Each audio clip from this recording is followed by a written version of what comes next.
Hey, amazing teachers! Ever feel like grading with points or percentages doesn't really show what your students know? You're not alone. And here's the good news. There's a better, simpler way. Instead of assigning points, try using proficiency levels like novice, intermediate, or advanced for each response. For example, if a student answers a question with "Me gusta fútbol," when asked about their interests, you can mark it as novice high because it's a basic but clear answer.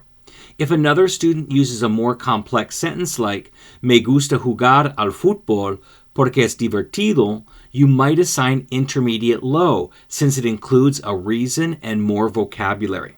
This approach instantly shifts the focus from what's wrong to what they're capable of, and it's way more motivating.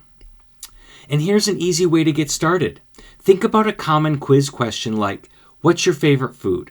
And instead of using a points-based rubric, assign a proficiency level based on how detailed and how accurate the response is. A simple answer like pizza might earn novice low, while "Me gusta la pizza porque tiene mucho queso" could earn them an intermediate mid. Students immediately see what they're doing well and what they can work on next.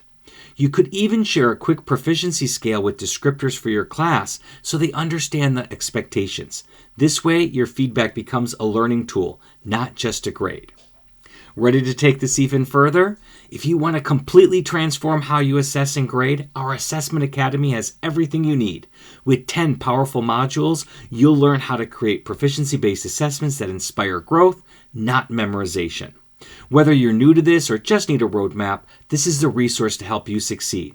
So why not give proficiency levels a try today and see how much more meaningful your grading can become?